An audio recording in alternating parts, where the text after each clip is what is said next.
Ladies and gentlemen, a very good afternoon and a warm welcome to this, the sixth webinar in the Central Army Leadership's current series. By way of introduction, my name is Lieutenant Colonel Langley Sharp, SO1 Leadership here at the COW. Really good to have you all here with us this afternoon. It is our real pleasure to introduce our guest speaker today, Blaire Palmer, who will be talking about a revolution, lessons in leadership in a post-COVID world. Before I turn to Blaire and give a more formal introduction, just some housekeeping points on today. For those of you familiar with the webinar process here at the CAL, if you have a question, then please place it in the Q&A box at the bottom of your screen. If you wish to chat or have a discussion with the rest of the audience, please share that in the chat box also at the bottom of your screen.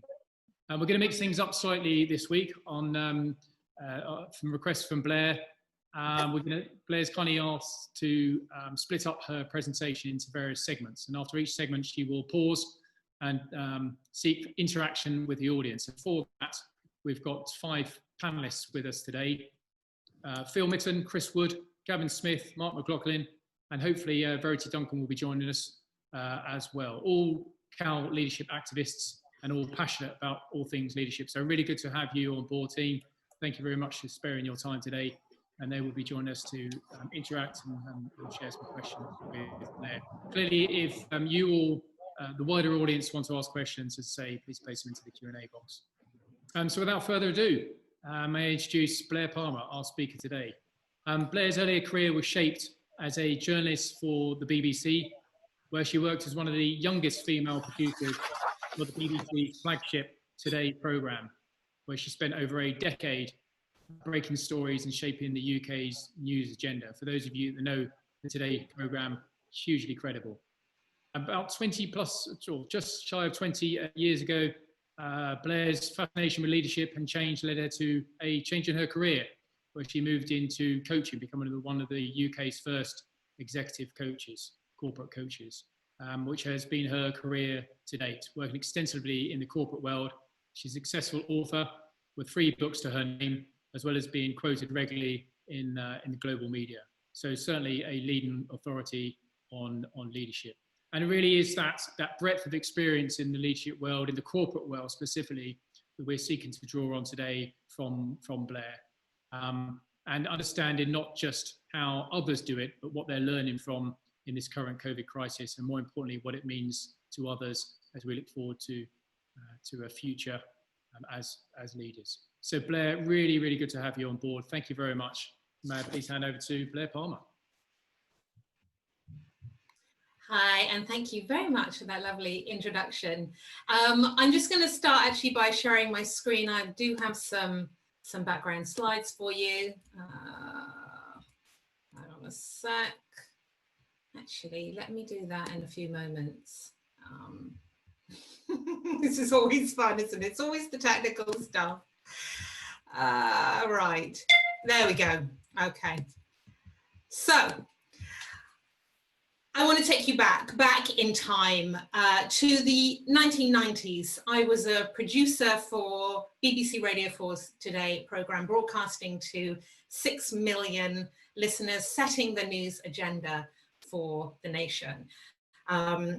And I don't know how many of you have had interaction with the media, how many of you have actually ever appeared on the Today programme, but when you work as a producer on the Today programme, you're basically a journalist. Your job is to find news stories and then find guests who will come and talk about those news stories live on air, basically be ripped to shreds by John Humphreys. And on this particular day that I want to tell you about, I was researching various stories that were turning out to be untrue. Now, this might come as a bit of a shock to you, but not all the stories in the press are 100% accurate. And I was finding this out for myself, but in my early age, in my 20s, finding out for myself not everything was true. It was printed in the newspaper, but when I spoke to the actual people that were involved in the stories, they said they didn't actually speak to the newspapers and those things haven't happened. So I was relatively philosophical. No one's going to come on the air to talk about untrue stories. So I went to see my editor. I explained to him that I had no guests for the next day's 3-hour live program. Well, he was not as philosophical as me. He sent me out of his office into the newsroom in a rage, but not before sticking a post-it to my back. And the post-it said, "I am Satan's mistress." And I was told not to take that post-it off until I had found a guest for the next day's show. Now, what did I do? Did I confront him and tell him that, you know, the BBC stands for more than this? No, I didn't. Did I go off to HR and complain about the abuse I was experiencing at the hands of this man? No. Did I head off to the ladies' toilets, lock myself in a cubicle and have a little cry? Yeah, that's what I did. And I spent quite a lot of time in there. And then eventually I came out, and one way or the other, I found a guest for the next day's show. Now, why do I tell you this? Well, firstly, because people like to know what it's like at the BBC. And granted, this was 20 years ago, but I still have friends there. I don't think it's changed that much. So now you know what it's like behind the scenes at the BBC. But also, more importantly, something happened to me in that moment. My love for doing that job and my love for doing that job in that place died. I'd wanted to be a journalist since the 1970s, where I saw Lois Lane on the big screen with Superman in the original Superman film. But in that moment, I no longer wanted to be a journalist if those were going to be the conditions that I worked in. And so not that long afterwards, I left the BBC. I have been coaching and provoking and challenging leaders ever since then. And what was kicked off in that moment was a question. How do we create organizations that, instead of suffocating people and their ideas, allow people and their ideas to thrive? And that's really been my passion, my fascination for the last 2 decades. Over the course of this session, and we've got a nice long time today, and I really do want to make it interactive. It's very, very difficult to sit and stare at the screen, even though I'm going to share with you some slides, some lovely slides to make it a bit more interesting. But I really want to interact with you. Please do use the chat. Please post questions, chat amongst yourselves. Sometimes the most interesting stuff that's happening is happening in the chat, and what I'm doing is I'm triggering thoughts for you. So please do make the most of this opportunity. Over the course of this session, we're going to focus on how we as leaders respond to the crisis that we're going through right now in such a way that we create better organizations than we had before. How can we use this crisis as a kind of wormhole that takes us light years forward than we would have been without it? And how can we contract with our people, whether you are in the military, whether you are a supplier to the military, you run your own small organization, whatever it might be, how can we contract with our people? And how do we rethink the contract with our people for a new age? So with that, I will share my screen with you. Here we go. Okay, lovely. There's me. So for the last 20 years, since I left the BBC, I have been working with leaders, trying to help them figure out how to thrive in these fast changing times. And never in that 20 years, never, I hope you'll agree, has there been an event until now that gives us an opportunity to completely rethink our relationship with our people, our society, and the relationship between our organization and our society, and the relationship between ourselves and our organization. Much of what I was telling audiences just 4 months ago, stuff that felt radical and futuristic at that time, now feels kind of commonplace and obvious. And it doesn't make it less true. And in my presentation today, I will repeat some of the things I was saying 4 months ago. But I really want to challenge you, and I've really tried in this presentation to challenge myself as well, to question some of the myths that might snap us back to something very familiar if we're not careful, back to the old normal. I mean that we lose the ground that we thought we'd gained through this time, and we have nothing to show for the journey that we've been on. So I'm going to start by sharing 4 tentative predictions about the future of work and what I think is coming. Then I'm going to share with you a concept around change and the journey of change, so we can try to figure out where we are on that journey. And then I'm going to share 3 leadership challenges, the 3 leadership challenges that I think each of us need to be willing to confront. Now, prior to COVID, I was talking about a number of trends that were slightly ahead. So, of course, I was talking about remote working, agile working, working flexibly. That was very much on my agenda, and I'm sure that it was on yours as well. I was talking about bots and AI. It's predicted, now the numbers are kind of in question a little bit, but it's predicted that within the next 10 years, half of the jobs that are currently done by human beings will be done by bots and AI.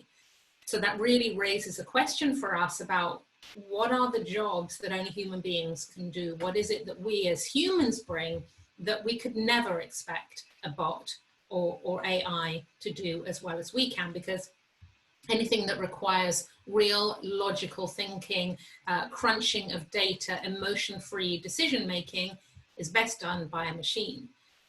People cannot help but allow their emotions and their past experiences to influence their perspective. But all of that emotional stuff, all of our emotional intelligence, our ability to connect and to empathize and to read between the lines and to innovate and create, all of that stuff is innately human. So how do we carve out careers for ourselves and roles for our people that double down on the stuff that makes us innately human? I was also talking before all of this about a concept called teal. Some of you might be familiar with this idea of teal, some of you more familiar with flat or non-hierarchical self-managing organizations. We're seeing an increasing number of organizations across all sorts of industries, not just technology, working in much flatter ways, much less hierarchical, and more examples of self-managing teams where there is no manager in charge of supervising the work of people. The projects, the activities might need supervision and management, but people in these self-managing organizations manage themselves. So there's a whole new level of empowerment that is required, and a whole different way of thinking about what leadership is as distinct from management, because in these organizations, there is no people management. And I was talking about generations. I was talking about the fact that working life is becoming longer. So people are staying in employment for much longer, into much later on in their life, and that generations are getting narrower. So we used to say that a generation was 15, 20 years, then 10 years. Now we can say that there's almost a new generation entering the workforce every 5 years or so because of the pace of change. So that means you could have 6, 7 generations of people working alongside each other. What does that mean for you as a leader? And I talked there about, you know, the pace of change. It's never been as fast as it is today. Social change, political change, cultural change, technological change, sweeping through our world more quickly than ever at any point in the past. You know, I was talking to a client the other day, because of course we've all been in lockdown. He finally managed to convince his elderly mother to get the pause live TV thing. She'd been resisting this, but now she's at home. She needs to be able to spend a lot of time watching TV. So he taught her how to pause the television, and she thought this was marvelous, marvelous. And she said, "Oh dear, this is wonderful. So I can pause my television and go and make myself a cup of tea and come back and press play and just carry on watching from where I left off." And he said, "That's right, Mum." She said, "Oh, it's marvellous what they can do with the new technology. Just one question, dear. While I've paused Coronation Street and I'm making myself a cup of tea, what will the rest of the country be doing?" So I thought that was marvellous, and that's how I feel about a lot of this new technology. It's happening so quickly, and now we have this COVID situation fast forwarding us into a new world. So pausing live television becomes the least of the changes that we're now facing. So what has changed then? What has this COVID situation actually done for us? Well, I think that we have the potential now to embrace a new age, not the industrial age. I think we've left that far behind. An age where we can seek meaning and purpose in our work, where we can value in a new way the relationships and the opportunity for self-growth and for self-actualization that our work gives us, not just a job for so many of us anymore, and to integrate our work lives with the rest of our lives. And the proof is there that businesses and many other organizations are benefiting from jettisoning many of the shackles that have become the norm. We've seen that over the last few weeks as most of us have been working from home or primarily from home.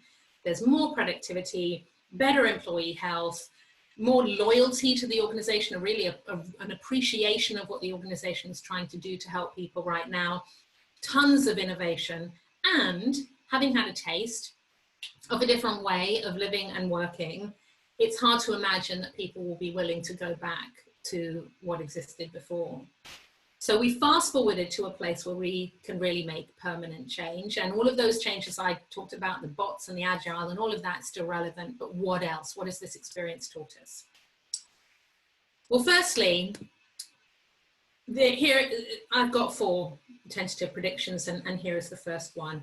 And it's not going to come as a surprise to you. Remote and flexible working, a new way of contracting with our employees.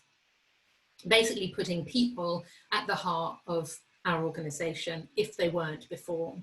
And if they were at the heart, then going even deeper with that relationship.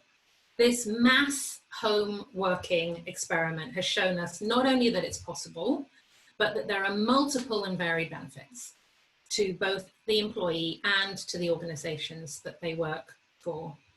One of my clients employs about 22,000 people globally.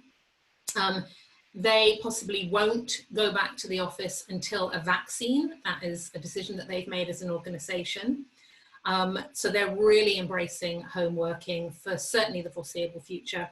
Twitter, which is not a client of mine, but an organization we all have interaction with, has said you never need to come back to the office if you don't want to. Now, I will come to some caveats a bit later on about this. I've been a massive enthusiast for home working and remote working and working in a third space and working flexibly and all of these kind of concepts for many years, but the reality has not been as liberating as we might have hoped.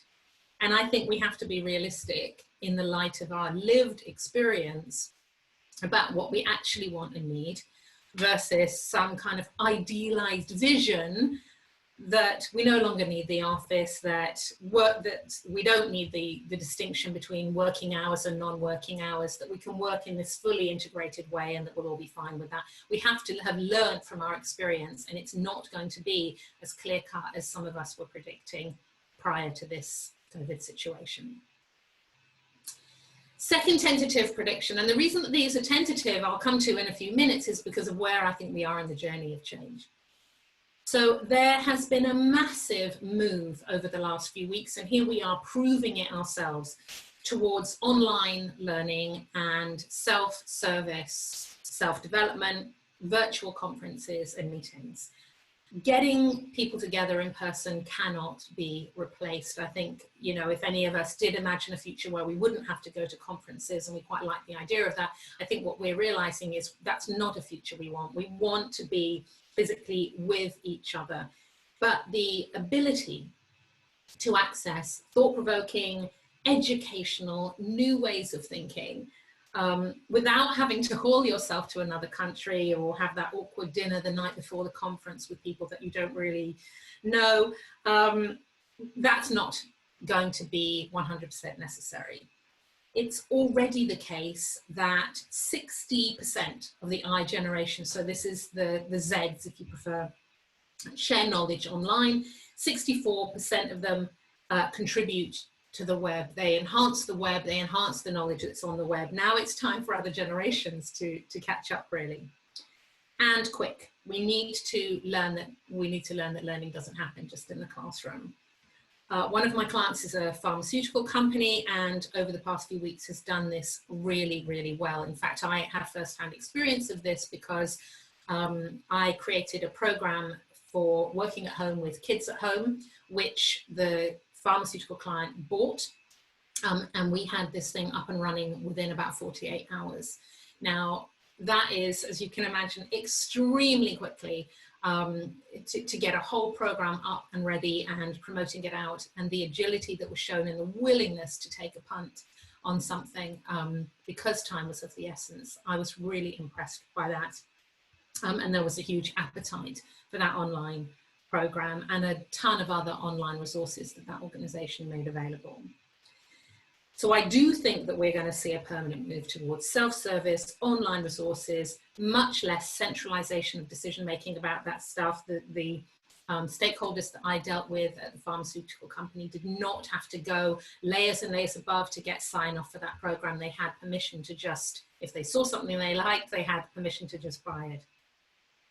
So now it's up to leaders to resist wresting back control as restrictions are lifted and we get back to something that looks a bit more familiar. It's really down to us as leaders to not try to grasp back all of that control and to centralize everything again. Third tentative prediction is around innovation and entrepreneurialism and customer centricity. I'm kind of bundling those together. We've seen over the last few weeks how hugely responsive organizations can be to customer demands and to rapidly changing customer demands. One of my clients is the BBC, and I was asked to share some of the best practice that I'm seeing amongst my clients. The BBC, as you will know, created online resources to help support children whose schools had closed, which is most of the children in this country. They got those resources ready and up online within days, really. Dyson switched to making ventilators basically overnight. The Royal Mint started making visors and other PPE. Now, this capability, this innovative capability and this ability to pivot was already within those organizations, but it was released by this emergency. And so our question now is, I think, well, how do we keep that going? How do we keep that innovation and that ability to pivot and to respond really, really quickly when the emergency has passed? And final tentative prediction before I hand over to you for some questions and some thoughts on this. I'd really love to know what other predictions you have and what you make of my top four. My final tentative prediction is that work is getting personal. Emotional intelligence, improved communication, dropping the mask, really making authentic human connections between people. I think what we are entering now is what I'm calling the personalized age, not the industrial age, the personalized age. And it's not just about personalizing the customer experience, it's about personalizing the employee experience. So it's no longer going to be okay. What might have been radical a few weeks ago was to say, oh, we're going to have a work at home policy or a flexible working policy. That's not radical now. What would be radical would be to empower people to make their own choices about when and where they work and to trust them to make those choices in service of the organization and their clients. And I do think that then as leaders, we have to have much more focus on our own emotional intelligence and our ability to draw out the emotional intelligence of others rather than our technical skill or our charisma. One of my clients is Govia Rail, and they have introduced over these few weeks some extraordinary resources to support their people, primarily focusing on the mental well-being, the mental health of their staff. And that's even more important at the moment when many of their staff are back on the front line, restrictions are being lifted, train schedules are pretty much back to normal. And I do think that there is a leadership challenge here, which is to maintain that sense of community and responsibility towards people's well-being as the situation and the level of risk shifts and changes. So with that, I'm going to stop my screen share for a bit and open up to some questions. I'd really love to know what's been going on in the chat. Any predictions that you have? If you think that I'm wrong about some of mine, I'd love to know what you think, and also to hear maybe from our panel. Yeah, thank you very much. A great start, a very thought-provoking. We've got a bit of a shy audience at the moment, so there's one question. I know Chris Wood has got a question posed as well. I'm going to come to him in a minute, but to the audience, please do engage with questions. Another one's just come in and on the chat as well. If I could just start off, lots of predictions, I think all very valid. I just wonder, from your experience of working in, certainly in the corporate world in the last decade and a half, 2 decades, is this crisis really going to generate change? You know, we've all lived, and you've worked through some key crises, albeit probably not on the scale that we're facing at the moment. But I think, as you and I were chatting about the other day, my fear is a bit like the holiday romance, where when you're in the zone, you know, and you're on holiday, it's all about the romance, and you think it's going to last forever, and then you come home and then life carries on as normal. And I just wonder whether there's going to be a sense of that. So how do we, and you only have to look out onto the streets now, and the traffic's coming back, and people are going back to normal working, albeit it's still very much in the midst of the crisis. Where do we prioritize? What do we prioritize as leaders to really generate positive change and sustainable change as well? What do we really need to focus on? Yeah, so I don't think the change is inevitable, and I agree with you. And in fact, we're all quite desperate to get back to what feels familiar, because we're not at the point in the journey where this strangeness has actually become a new normal. We are still hankering after what we had before. We've not necessarily been on the journey, which is one of the reasons that these are tentative predictions, because we don't actually know what the fallout of this situation is going to be. We're not there yet. And that's why I think that it requires leadership. You know, it's not going to be a ground swell, a grassroots movement. Of course, there will be people who have had a taste of, you know, working from home, spending more time with their families, realizing that they can work very efficiently from home, who will resist a return. But, you know, it doesn't take much for people to feel like all the action's happening back in the office. You know, and you might feel like, well, I can still work from home, so I will. And then you realize, oh, everyone else actually turned up at that meeting today in person, and I was the only one who wasn't there. And the temptation to then say, listen, I just have to be in the room because everyone else is huge. So I think that's where it's a demonstration of leadership to say, when I say that this meeting is not going to happen on the base, it's going to happen with our people dialing in from their own homes, that's what I mean. And there are no extra points for people who come into the office. In fact, quite the opposite. So that's what I think. I think leaders have got to be really firm about holding on to what was best, letting go of what has not worked about this, but holding on to what was best about it, and really embedding that, and learning how to make it work without the restrictions, which does give us more options and more flexibility, and makes the situation healthier as well, rather than just buying into, oh, everyone seems to want to be back in the office. I mean, one of my clients calls it proximity to power. You know, the reason we all want to be close together physically is often because that's where the power is. So we want to be in proximity with that power. If the power's not there, there's no point coming in. And that's our job as leaders, to lead that. Yeah, absolutely. I couldn't agree more. It's almost about driving cultural change, isn't it? It's the leaders driving that cultural change, so they become normal. Well, that's really good. Thank you, Blaire. I'm going to bring on our first panelist. Hopefully, Chris Wood. Are you there? I know he's having communication issues earlier. Chris, would you like to pose a question? Yeah, thanks, sir. Hi, Blaire. Tapping into some of the same themes as that last question, you've mentioned all these disruptive actors, so AI, rise in working from home, and said that in a lot of these institutions, those things were already there, that the technologies didn't grow up overnight. Why do you think it's taken a global pandemic on this scale to spur institutions to actually be a bit introspective, to think about how they've been working, how they've been leading? Is it all about that familiarity you've mentioned and the tendency to stay with the familiar? It is. So I think it's about comfort. Change is painful. And it doesn't matter how glorious the destination that you paint for people, they simply will not go through the pain of change unless the pain of staying still is greater, right? So what we had was a situation where there was no option to stay still. It was imposed, forced upon us. The pain of change was less than the pain of staying in the office, and staying in the office or your equivalent was simply not an option. And so people moved.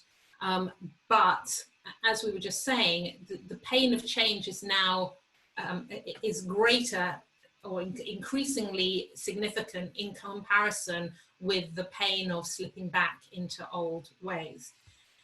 So, you know, maybe, and I'm, you know, sometimes we talk about towards motivation and away from motivation, and we would all like to think of ourselves as towards motivated. You know, we see the vision and we go for the vision.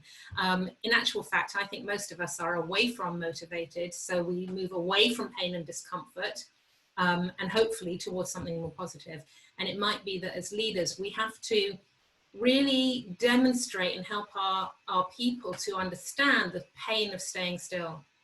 Because it feels more comfortable, but actually it's not fit for the future. And a generation is coming into the workplace and will continue to come into the workplace and to join the army, for instance, to sign up, who are not willing to make the same sacrifices that they saw their parents make, are not willing to give away their whole lives in exchange for career progression. And so we will have to be ready for that, apart from the fact that if we do want to be innovative and we do want to be agile and our stakeholders are demanding that, then this kind of old-fashioned way of working doesn't allow us to do that. So there is a pain of staying still, but we need to articulate it a lot more clearly now that we don't have it imposed upon us. Thanks, Blaire. Have you got any comebacks, Chris? If not, I'd like to bring in Verity.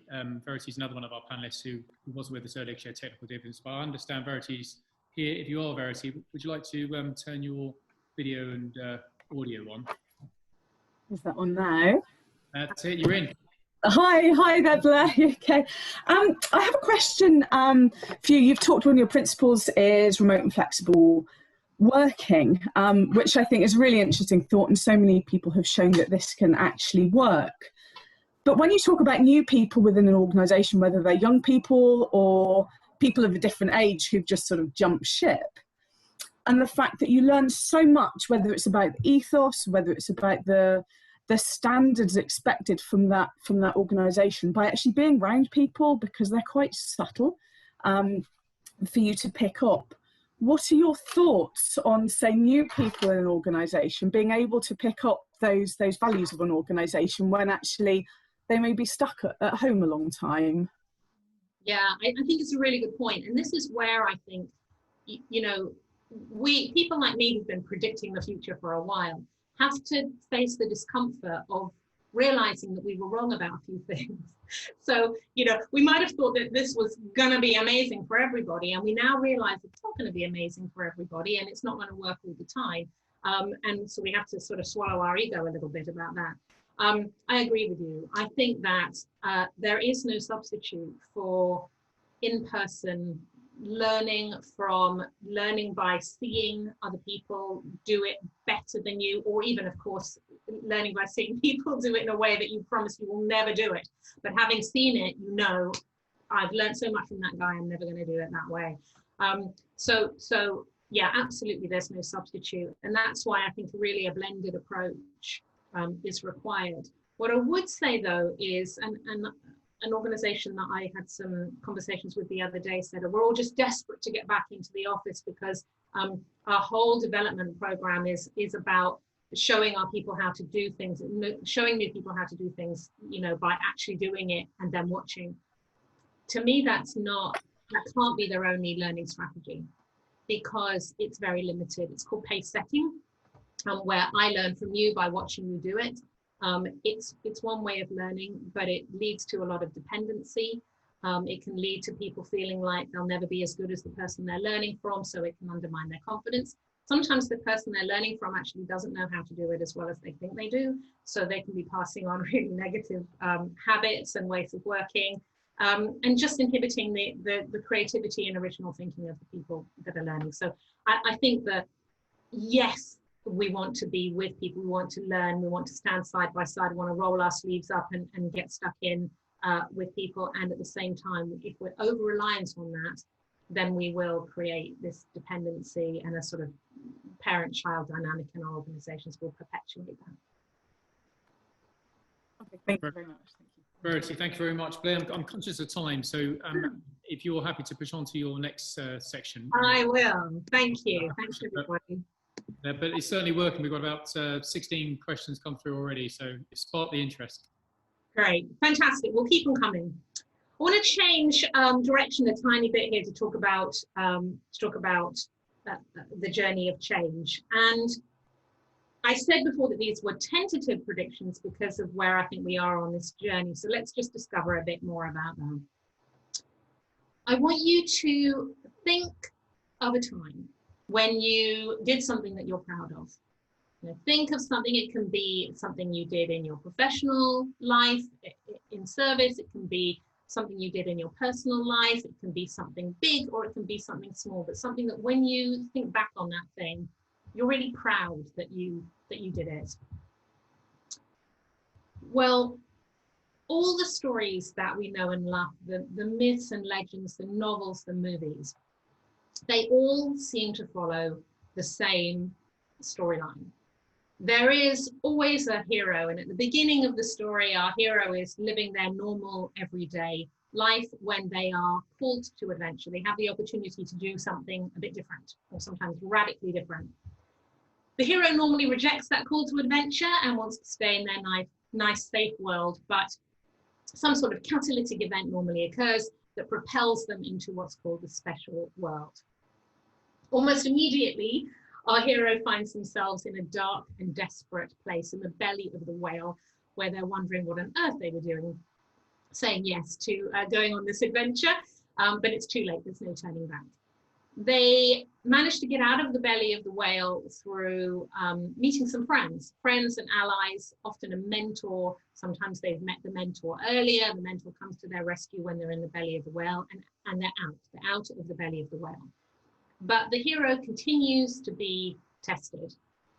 And at a certain point, all of these tests, each time the hero is tested, they learn a lesson, they learn something about themselves, until all of these lessons come together in a kind of aha moment. Then the hero is called to fight the final fight, and he or she has to draw on all of those lessons that they've learned and this aha moment to fight the final fight and win. From there, they're called to return to their normal everyday life, but they resist the call to return because they love being on the adventure now, but return they must.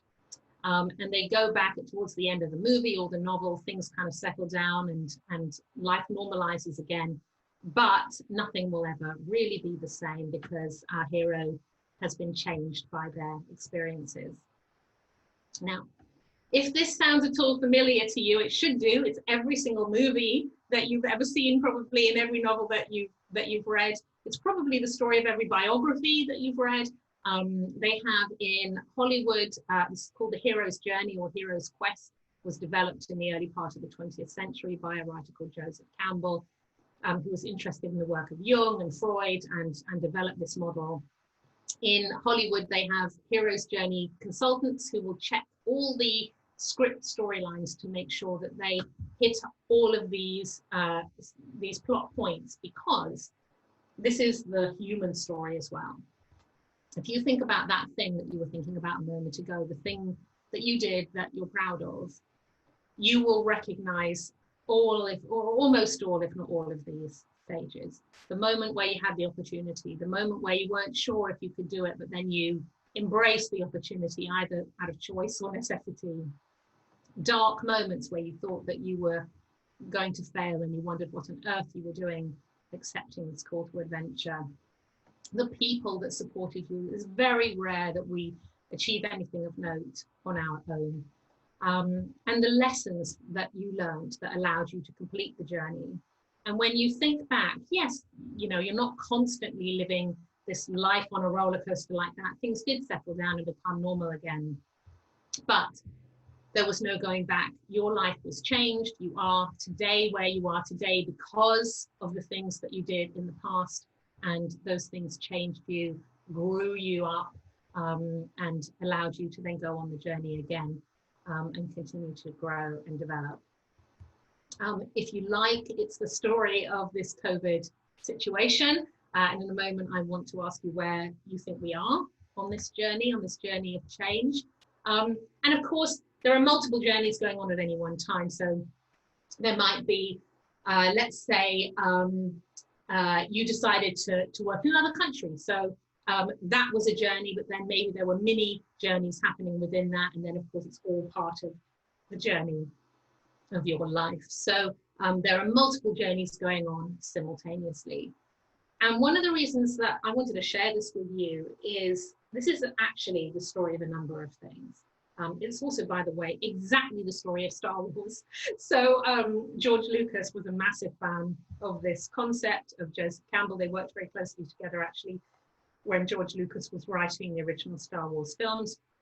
The belly of the whale is the trash compactor, where all the big wormy things underneath. The friends, of course, Han Solo and Princess Leia. The mentor is Obi-Wan Kenobi. The final battle where Luke is flying the X-Wing and he hears Obi-Wan Kenobi's voice in his head and he decides to trust the Force. It's all there, but it's in every single film you've ever seen. So this is the story of change. It is the story of challenge, and it's the story of collaboration. We don't go on this story or on this journey alone. I asked you to think of something you were proud of, but chances are you thought of something that was a challenge to you. And that's one of the reasons that you're proud of having achieved it. And of course, it's the story of change, because we are changed by these events that happen to us or these adventures that we go on. So we have an opportunity right now, and this was in one of the questions that I was asked, an opportunity to accept the call to adventure or to reject it, to go back to the known world unchanged, or allow ourselves to be changed by the experiences that we've had. But change only comes with discomfort.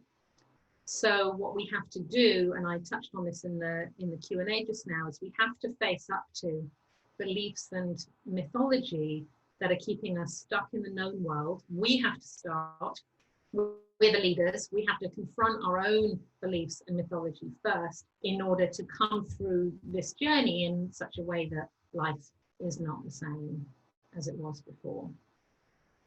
So with that, I will stop the screen share again, and I'd love to know where people think we are on that journey. I can pop the slide back up if you like, but where people think we are, where they think they are, where they think their people are we as a country, if you like, and any other questions that come up related to that journey of change. No, thank you very much indeed. Fascinating stuff. And again, if I can just ask the audience, if you'd like to offer their own individual views on that, please do put them in the chat box as opposed to the question answer box, and perhaps Blaire could pick up on some of those. I'm going to turn to Gavin Smith now for a question. Gavin. Thank you, Colonel. Hi, Blaire. In terms of where we're at, I'll contact in a little bit of Nibi, but I sort of think back to, I was previously a school teacher and I left teaching to join the army. So for me, that was a big change, a lot of risk, but I was personally involved, and I was the only person involved in that decision. So now, where we've got tens, hundreds of people involved in the change, how do we get them to actually join us on it? And what do we give them as that comfort blanket that tells them it's going to be all right, here's how it's going to change, but there is this comfort blanket and it's going to be all right in the end? Yeah, I'm always worried about telling people it's going to be all right, because, well, I don't know. I don't know how it's going to play out. It feels like it might be a lie for people. But I agree with you that we want to take people, we need to take people with us. It's the whole point of leadership. It's not leadership if you're just going off on your own with no one coming with you. I would say that as leaders, you know, if you think about, and I didn't make up this analogy, but I do love it, it's the idea of a train going through a tunnel. So the leaders are normally at the front of the train, and those that are following are more towards the back. So very often as leaders, we're coming out into the light when others are just going into the darkness. And so when we tell them, oh, it's fine, it's going to be great, we have to recognize that we're not necessarily at the same stage in the journey that they are. And that we were allowed to go through that journey and have our moments of darkness and disbelief and resistance and refusal to accept the call to adventure. And they need to do that as well, just delayed. So, you know, I said before that, that people won't go through the pain of change. They'd rather, if status quo is more comfortable. The other thing that is true is that change is emotional, not logical. So when you try to appeal to people by saying it's going to be fine, this is the plan, these are the steps, everyone can say, yes, we absolutely agree those are the steps, and it makes perfect sense, and they still don't come because emotionally they're not ready. So I think this is where the emotional connection with our people is so important, and you know, the Army does this so well, I think, is to really understand where people are, to listen to their fears, to respect their fears and their resistance. You know, it's often said that people don't like change. I think just in that question that I asked, we all have embraced change in our lives. I think human beings are very good at change. So if we're resistant to change, it's normally for a good reason. And it's worth us as leaders trying to find out what that reason is, and without offering false hope, to help people through that emotional journey. And one of the things you can do, and this is a very long answer, one of the things you can do is you can think about, well, how did you move through the stages and what did you need? And so when you're in the belly of the whale, one of the things you need is friends.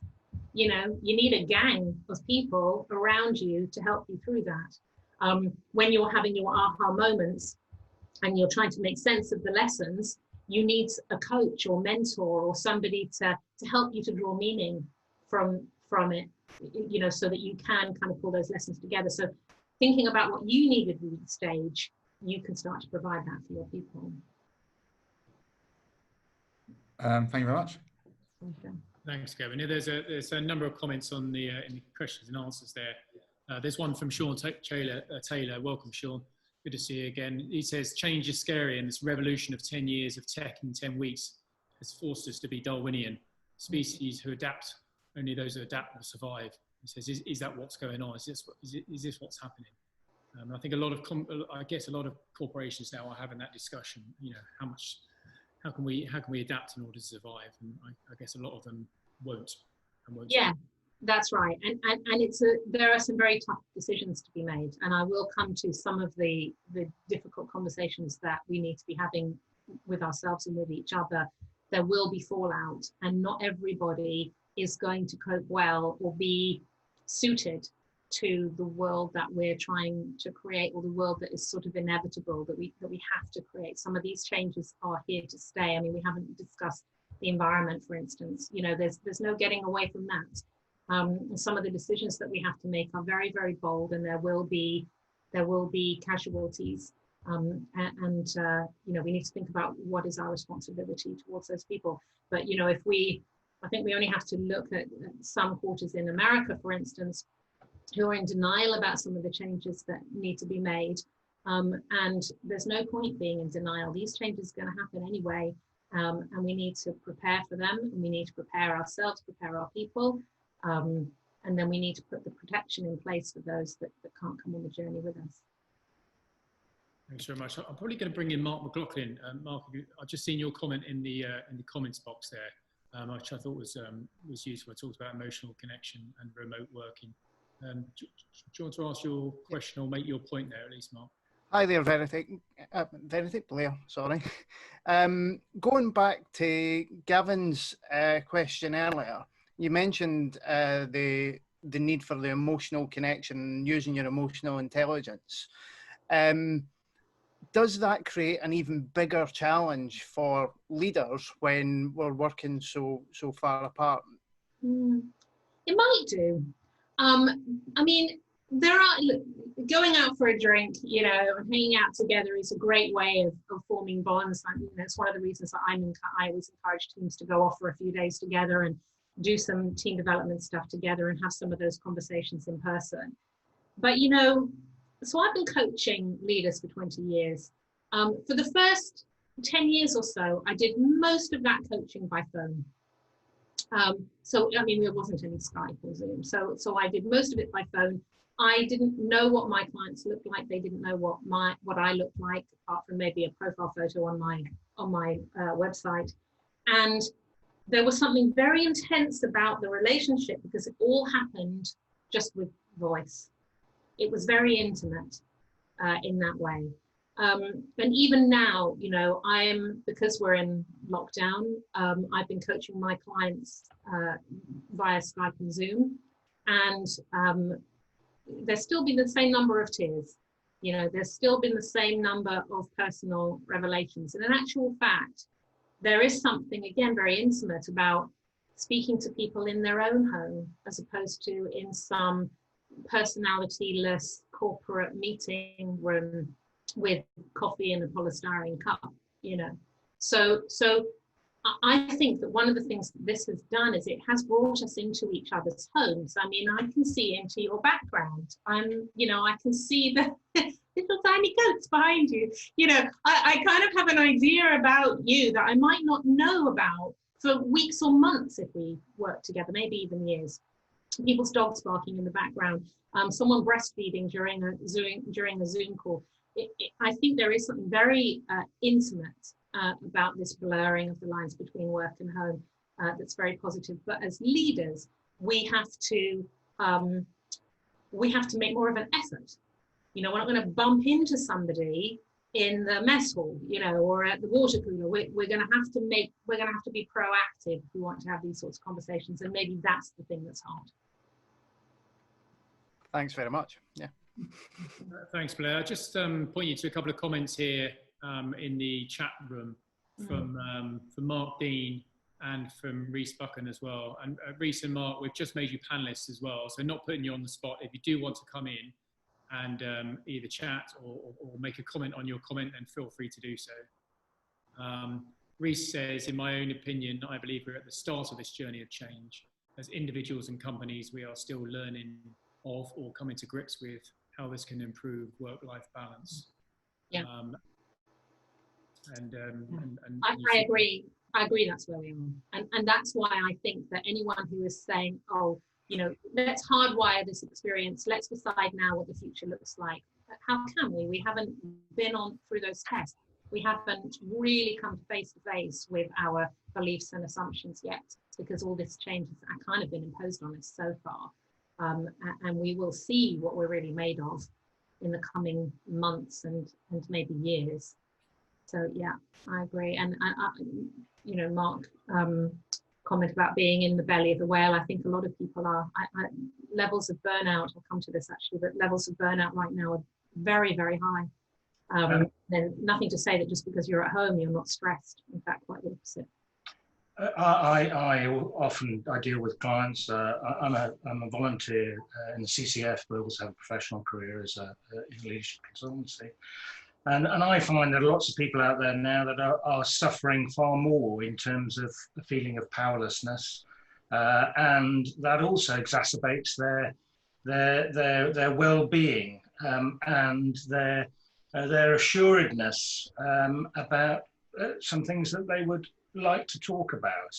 And I think with many difficult issues that there are in the world at the moment, not only the COVID crisis, but Black Lives Matter and all of those things, many people that I would have considered to be supremely confident and quite willing to express their intentions, their emotions, are feeling themselves to be less confident because they're not sure how that is going to be perceived. And they're worrying about how they are being perceived simply by the written word or the Zoom conversation, rather than being able to talk to people in person and be able to gauge their emotions and their feedback. I can see you nodding at me, but I'm not sure how much of a delay there is in that.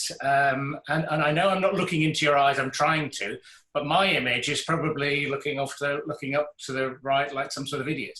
And that's I found that more and more I've had to give people more guidance and scope and kindness to allow them to feel free enough to be able to express their emotions. Yeah, I mean, so it's funny, I'm looking into your eyes, but you're not looking into mine. But it's a very weird thing about this technology that when you want to make eye contact, you have to not look at the person in order to look like you're making eye contact. It's very weird. It's not human, and I think that we are really missing that human connection. I'm not at all surprised at there's so much excitement about the pubs opening. You know, because people want to be with each other again. They want to actually look into the whites of each other's eyes, even if they have to stand a meter apart. So, look, I agree with you. This has been incredibly tough. And I don't think that we can, there are, of course, lots of lessons to be learned that we can take into the future. But I'm a home educator. I've been home educating my daughter for about 3 years. And so a lot of people said when this all happened, oh, well, it won't be much of a change for you because your kid's at home anyway. But there's something very, very different about being basically locked at home compared with home educating by choice. When you home educate, you go out, you do your learning in the coffee shop, you go to the library, you go to museums, you take walks, you hang out with other home educating families. It's very, very social. And the same with, we can apply that to remote working. Real remote working is not working at home with your kids under your feet all day, worrying about their education, fearing for your health if you leave the house, not being able to meet up with loved ones and friends. That is not normal. And in no way should that become normal. I'm not at all surprised when I look at the numbers around burnout. So I think that the toughest people are the ones that are maybe struggling the most because they've really tried to power through. So I think we have to, number one, take care of our own mental health and the mental health of our people. We have to really watch out for diving back into, isn't it wonderful that the restrictions are being lifted, without acknowledging really where people are and the state that people are in as they start to come back into our sphere. Well, thank you very much for coming in there. I really appreciate that. And just one to the wider audience, if you've got a burning question or something you'd really like to discuss, eye-to-eye contact with Blaire, please do put that in the chat box at the bottom there, and we'll see if we can get the technology to work to bring you in. But with 35 minutes left, Blaire, back over to you. Thank you. Yeah, thank you. All right, let's go back to my lovely slides. Okay. All right. So I wanted to talk about 3 leadership challenges. And I think what I'll do actually is I'll whip through them and then we'll do the questions at the end so that we get through them all. So the first leadership challenge is just what we're talking about actually. How do we make work much better? The truth is that work wasn't working before already. The world was changing really fast, as I already said, but the employee contract was hardly changing at all. So the lead follow model, which is basically command and control, disguised as empowerment, but really just trying to get people to do what you want them to do and get them to think it was their idea. That was still very much a part of the way that we worked. The hierarchy, the career ladder and the pressure to get ahead, working hours, the commute, office politics, all of these things have been around for a very long time. There was a lot of talk of change, but very little actual change. We were still preparing and still are preparing children at school for a workplace that looked like the workplace that we went into and that our parents went into, not the ones that they're going to be going into. And we've been so hardwired to make huge sacrifices for very little reward that we think that's normal. We think that that is okay. I know some of you are in the corporate world, but there's this idea of the compensation package, which I think is very interesting terminology.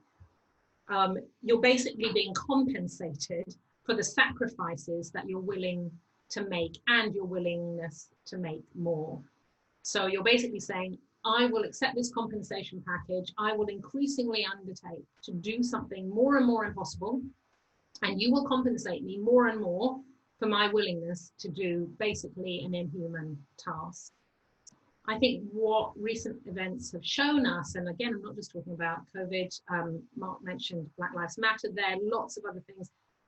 Recent events have exposed fundamental inequalities in our work, in our world, related to race and poverty, people being unsafe in their own homes, neglect and domestic violence, isolation, poor mental health, lack of trust and lack of a reason to trust those in authority, and sort of ambivalence towards the human workforce.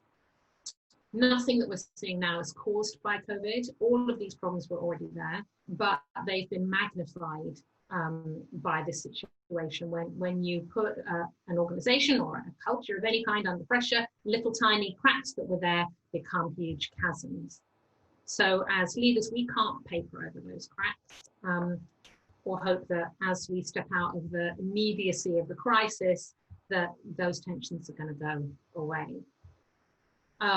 Okay, what I want to do, actually, I need a volunteer for my next bit. Langley, you said you would volunteer. Did you? Thank you. No, I don't remember that. So much for volunteering. You were basically. All right. So what I want you to do is, I want you, and the rest of us all have a job as well. But Langley, this is your job. I want you to think of, imagine you have a slightly unpleasant medical condition. Now, nothing too serious. Not again. Just, yeah, okay. Something that requires some tablets or some cream, right? So I want you to imagine this, this condition, medical condition.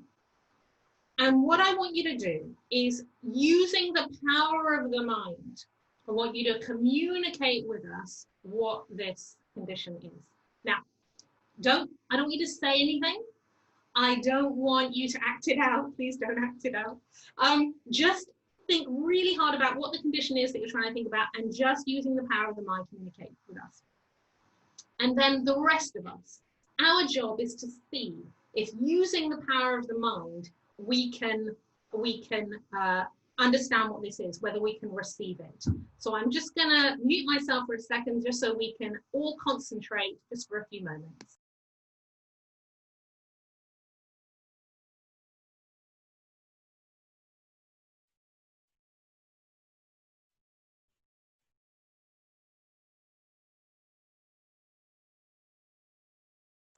Okay, so I have to come back to you now. Would anyone, and we can see it in the chat, I'm just gonna open up the chat for a sec. Would anyone bet their house? Mark made a stab in the dark. Anyone bet their house on being able to tell what the medical condition was? Bet your house. Yes, no? No? All right, I'm assuming that's a no. Stomach related. I love that. All right, so I'm kind of assuming that none of us would. And that's what we've proven, and thank you very much, and thank you for volunteering. We've proven that none of us are mind readers, so thank you very much. And that was what I wanted you to prove. But what I see in a lot of organizations, so let me just get rid of the chat now because it's in my way.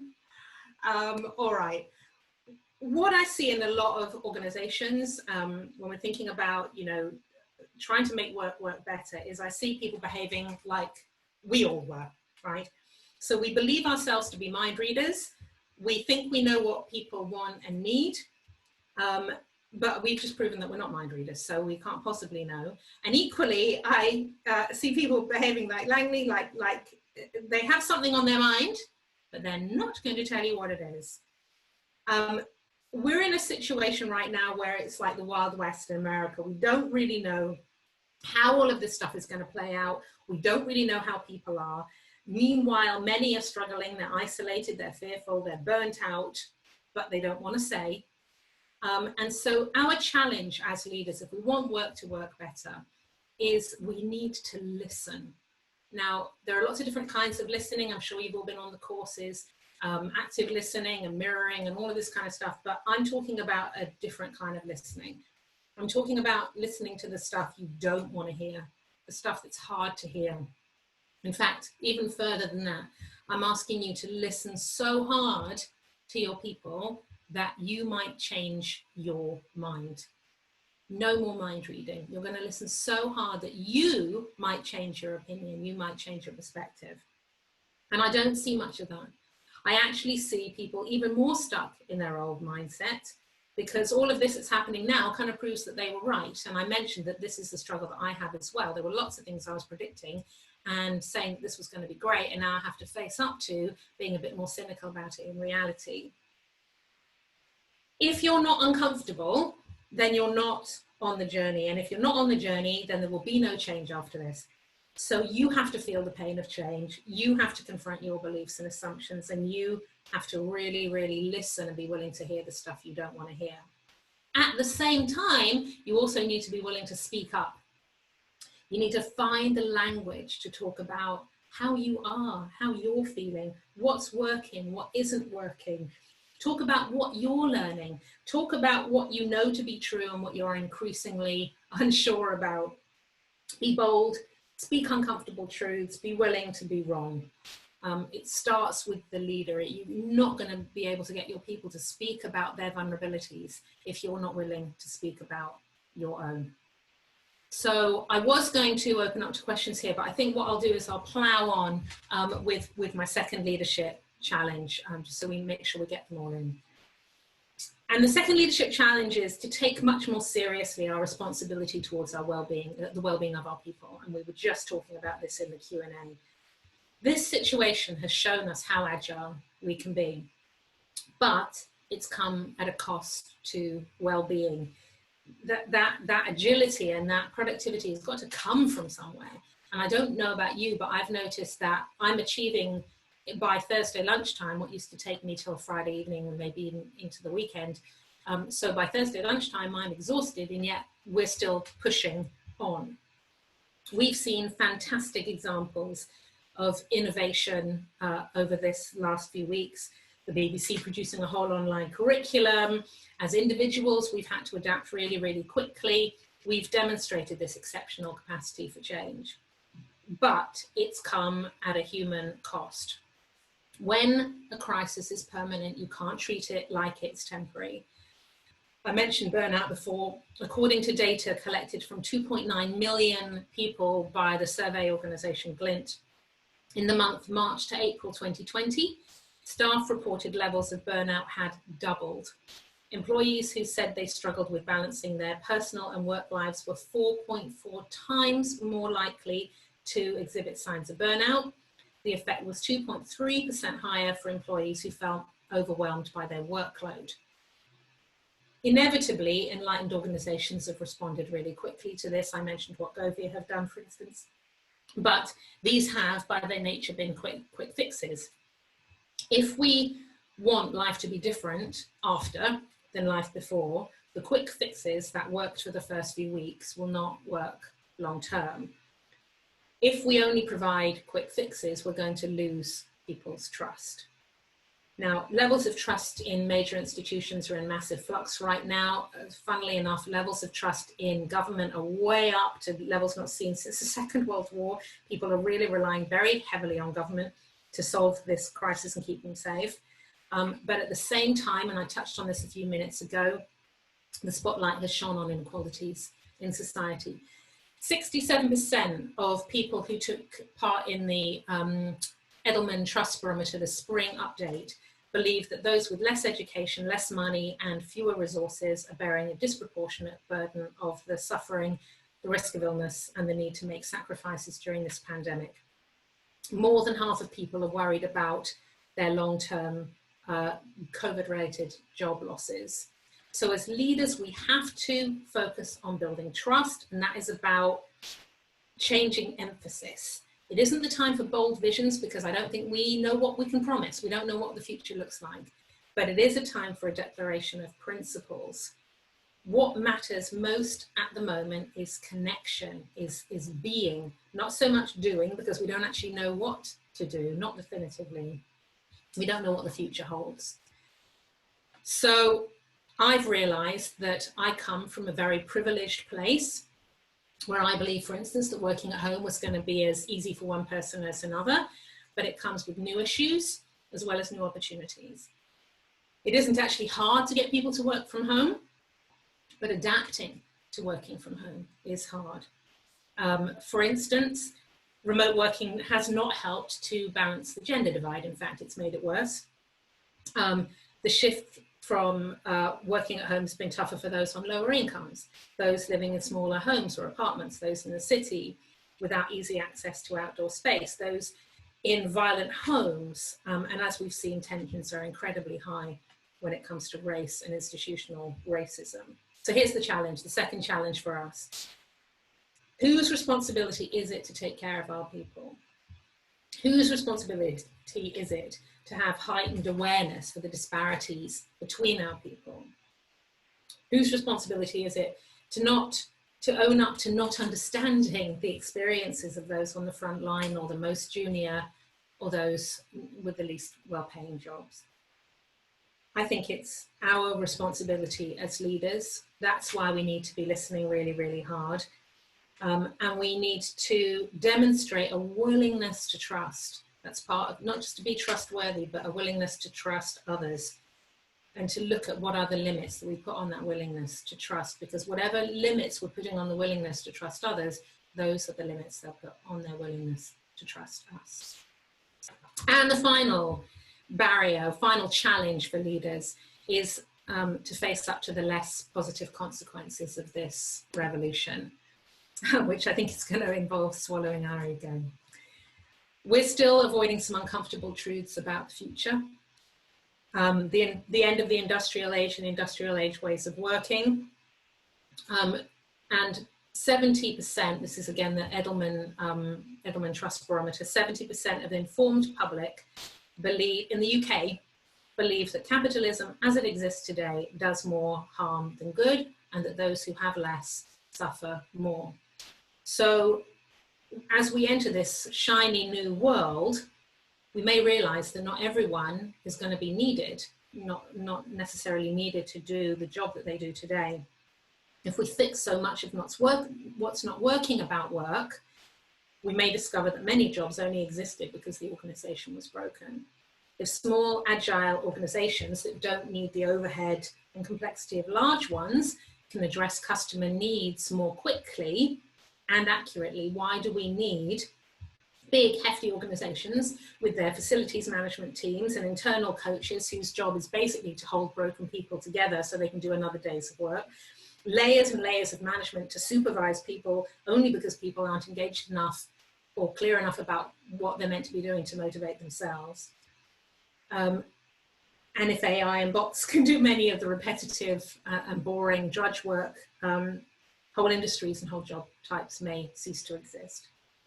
So as leaders, we have a responsibility for this fallout. We need a plan for what we as a society are going to do for those people who simply can't retrain or pivot to fit into the new economy. We can't just leave people behind and expect someone else to clean up the mess. We have to have tough conversations and make difficult decisions. And then we have to care about the people who bear the brunt of the fallout. So with that, I'm going to open back up for the final time, for the last 15 minutes or so, to questions and comments, feedback. Thanks very much. I'm going to open up to the panelists in a minute. I think Phil Mitten may be waiting with a question, but there's one here from, if I can interject first, one here from Mark Bairstow.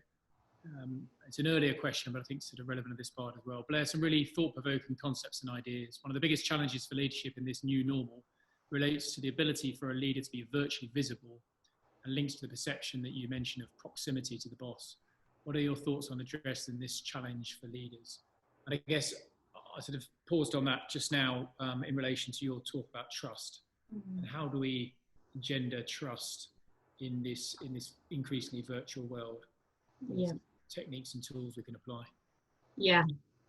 So if I talk about the trust thing first, so I skipped over it a little for time, but you know, there are two parts of trust. The first is being trustworthy. So are you a person of your word? If you say something, people trust that you're going to follow through. And then and that's not always easy, because you can say something, but then, you know, when you're put under pressure, you decide, well, maybe I won't mention that right now because there's something more important. I'd rather stake my reputation on the other more important thing. It's very easy to undermine trust by not doing what you said, or not standing for what you said you were going to stand for. But I really do think that this other aspect of trust is more important now, which is your willingness to trust others. It means listening to them and taking their word for it. It means, you know, for instance, a leader might say, oh, I trust my team to make their own decision. Obviously, I will step in if I think that they're making a bad one, or I will step in if I think they can't come to some agreement between themselves, or I trust them to spend money up to a certain amount, but beyond that amount, I need them to come and get my sign off. All of these ways are little demonstrations that you don't really trust. And I think that we need to be very, very aware of those limits that we put on our willingness to trust. And then when we talk about visibility, yeah, I mean, you know, it's very difficult if you're not in the same environment. I think that we will be increasingly in the same environment as each other, and we will be able to have those passing conversations, but we'll need some other options as well. I mentioned my daughter, she's an athlete, and of course her gym has been closed for the duration, and remains closed. And her coach has really, really stepped up, going to visit people, standing at the edges of their gardens and watching them train, running classes online constantly. Actually, she's had 3 hours of it today. There is a sort of determination, and by his own admission, it's much harder this than when he's in the gym and people come to him. It's exhausting, but that's what has been required to keep these girls mentally strong and to keep them physically strong. So I think that's what we as leaders need to be thinking about. How do I, rather than how do I make the most of a bad situation, how do I use this as an opportunity to actually be able to get into people's homes and to have these more intimate conversations, and to arrange a virtual coffee or a virtual beer. The quizzes, all of these kind of things are great for just breaking down those barriers, flattening out the hierarchy a little bit, and connecting as human beings. No, that's great. Yeah, speaking to a lot of corporate partners, I really do sense there has been a sort of real shift in trust, particularly with virtual working. It's just whether, as we spoke about earlier, whether it could be sustained as we go forward. And there's a few questions, and I'll probably come back to them. I'm going to bring Phil in now. I'll probably come back to them. There's a couple of questions about how as leaders you manage those on-site and off-site, so to speak. But I'll bring in Phil now. Phil, have you got a question for Blaire? Please. Internet. Okay, we're in. So you spoke about the emotional toll that empowerment and rapid change on people, and our responsibilities as leaders to develop trusting cultures. Do you think remote working will have the same impact on the army as the corporate world, given that so many armed jobs must take place? Okay, you cut again and out, Phil, but I think I get the idea. So it's basically, does this translate to the military? You know, some of you need to be, you know, on bases and need to be where the action is. Yeah. So in every industry, there are people that need to be in a particular place. I mean, if we think about retail, for instance, you know, as long as there are shops, there need to be people that are in those shops. A lot of jobs, though, in retail, for instance, are not in the shop, on the shop floor. And there have been some lovely examples. There was an example from John Lewis some years ago about the fact that in this particular store, at lunchtime, the shop staff wanted to take their lunch breaks at lunchtime. And so just as when people were leaving the office to come and do a bit of quick lunchtime shopping, there weren't enough staff on the floor. But John Lewis being owned by its people, they decided, listen, we'll hand it over to the staff on the floor to make a decision about shifts. So rather than imposing a shift pattern for lunchtime, let's just have them work it out between themselves. And of course, the staff worked out how many people they needed and willingly took their lunch earlier or later because they had been put in charge of coming up with a solution. And I think, you know, there are always limits, of course, to how much you can empower people and how much things do need to be joined up from the center. But I think that as leaders, we can really test ourselves and say, are there decisions here that there's a problem? You know, my people are all over the place and I really need them to spend more time together, or I need them to be on the base, or I need to, you know, send them off to Afghanistan. Is there, how much of this do I need to decide on their behalf? And is there an amount that they can decide for themselves? And can we push that as far as possible? And I think that's where we should be asking the question. You know, the organization I said that 22,000 people working from home until a vaccine, that was the BBC. So of course there are people that need to be in the studio. There are camera people, there are runners, there are all sorts of people who need to be in the studio, but there's a whole back office at the BBC who do not need to be on site and can liberate that expensive London office space and work from home. So some creative thinking, I think. It's not going to apply to every job all the time, but I think there's a lot more flexibility than we have used to date. Thanks, Phil. Did you want to come back on that at all, Phil? It's certainly a... No, I think we're good. It's certainly a question that's resonated with several other people, actually, that division between people working from home and those working, having to be together. And the Army's clearly got a bit of a split there, where the large elements of our organisation needs to be working together. We train and fight for operations, yet there is this whole back office staff, so to speak, that simply don't need to be there. And I think, and I also think, you know, it's not just working from home. I mean, it has been working from home, but it doesn't have to be. It can be a co-working space. It can be some sort of third space. It can be getting together in each other's homes. It can be, you know, there's all sorts of possibilities in future for how we can work that don't necessarily mean us all converging on one place between the hours of 9 to 5 or something. That's great. We've just made Patrick Nichols. I'm surprising him here. So Patrick, I don't know if you're available to come in and ask a question, but Patrick's got a couple here, particularly one about moving into the personal age, which I thought was quite interesting. Patrick, are you still with us? Hi, can you hear me, sir? Yeah, we can hear you. Great. Go ahead, please, Patrick. Cool, slight ambush there. But yeah, so my question was really about, it really resonated what you said about the kind of up to 7 generations being, you having to work with these multiple different types of people. So how can we best, as the military, which has a strong tradition of kind of subsuming yourself as an individual to the group, how can we best cater for those younger generations that want to be more individualistic? Yeah, it's interesting. The data around these young people they are fascinating. I mean, it's hard for us. You know, I'm a Gen X, and you know, we may have baby boomers here. We may have plenty of Generation Ys here, but the Zs or the I generation are very interesting.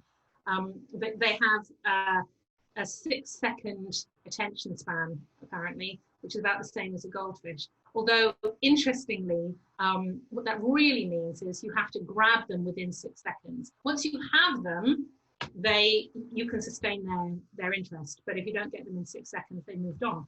And the reason is they've grown up completely overwhelmed by information. So if they got stuck into everything, they would break, right? So they've got very, very good at sifting through stuff until they find what they want, and then they can dive in. They are brilliant brand managers. They've been managing their brand their whole lives on social media, certainly since a very young age. And they've become very, very adept at that, which has huge value to us in organizations. They don't see diversity unless it's not there. So, you know, many of the rooms that I work in, I look out and I see a bunch of middle-aged white guys. they would be pretty shocked by that. That is when they would notice diversity, because they weren't seeing it. So I think it's really worth us trying to understand, of course, and these are generalizations. So each individual is also an individual. And I think there's two aspects to that. So firstly, trying to actually understand, well, what is this generation? What are these generations? Very often we find that generations get along with it better with a generation that's one away. So for instance, Gen Ys do very well being mentored by baby boomers, and reverse mentoring, where baby boomers are mentored by Gen Ys, but you try to put an X and a Y together and it's like older and younger siblings fighting. But the Gen X's, the sort of the me generation, rather like the Zs. They're our children, and we find them fascinating, and we have a huge amount to learn from them, and vice versa. They like our entrepreneurialism and our self-centeredness. So it's a lot to learn. There's a lot of partnering that can go on, and once you're getting 7 generations working alongside each other, it sort of doesn't make sense to categorize people because it's too complex. So then you really have to get into this personalized age stuff to try to understand people more as individuals, to not put them in a box, but to connect with them at a human level, and encourage them to bring their whole self to their work, not just the glossy, sort of suited and booted professional. We want to see that, of course, but they have so much to offer that doesn't come in a neat, tidy package. And I think this is a time when we really, really want to see that. That's maybe where they can add the most value. Thanks, Blaire. And thanks, Patrick. Apologies for the ambush there. I'm conscious of time. We've probably got one more question. So I'm going to turn to Tess Matson. And Tess asks, a lot of organisations had already embraced change prior to COVID to optimise the performance of their workforce.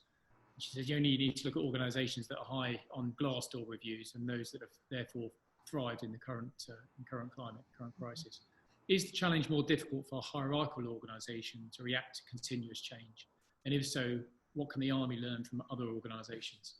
Yeah, I think it is higher. I think it is harder in hierarchical organisations. Everything has to be passed up and down, and then up and down.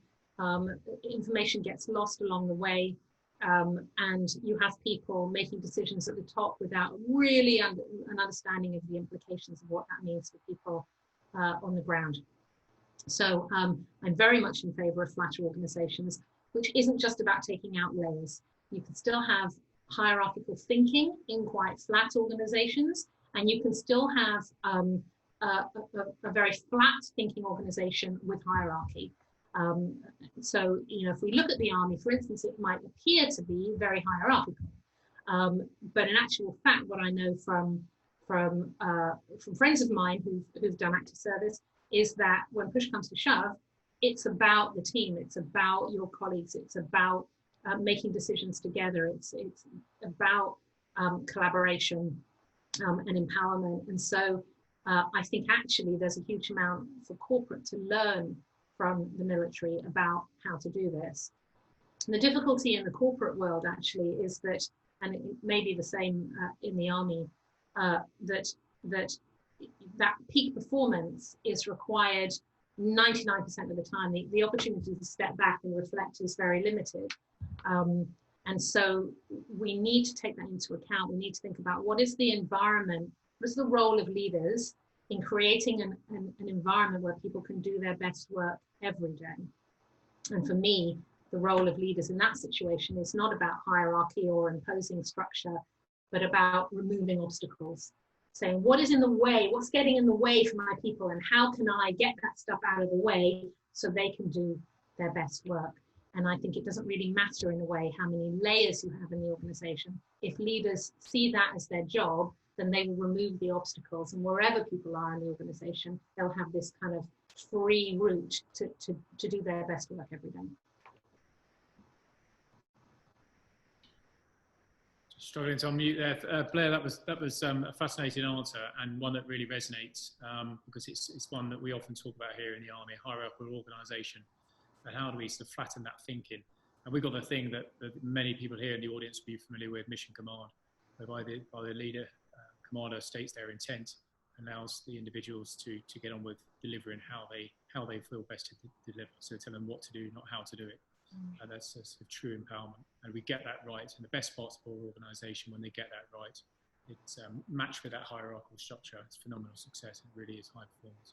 I'm really conscious of your time, so I think we'll call it a close there. Apologies to the rest of the audience that we didn't get to today, but you certainly engaged and enlightened and sparked a lot of discussion and debate. So thank you very much. We had a short meeting with the Chief of the General Staff this morning, who spoke quite eloquently about the future challenges, but also opportunities of the geostrategic environment. So it's fascinating to listen to you this afternoon. To come in to talk about from a different perspective, certainly a corporate perspective, many similar challenges, but also opportunities. You talk about mental health, burnout, exponential change, uncertainty, inequalities, but all those opportunities that you rightly identified, increased levels of trust, community, creative thinking, and innovation and agility.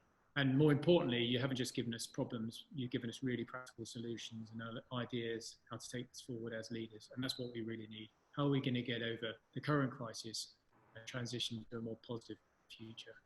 So Blaire, thank you so much indeed for everything you've presented to us today. Before I come back to you for a final word, if I could just advertise 2 future events and actually link really neatly into Blaire's work today, Blaire's talk today. 8th of July, Jeff McDonald is going to be talking about mental health. He's a formal HR Global Director for Unilever, and he'll be talking about mental health and particularly focusing on the self, again, which Blaire, you really eloquently brought out today. And then in 4 weeks' time, John Blakey is going to talk about trust, again, something high on your agenda. So he's got to talk with our audience there. So that's something to look forward to and neatly ties in with your brief today. So Blaire, thank you so much indeed. And we wish you all the very best indeed. Thank you. Look forward to working with you again soon. Thank you.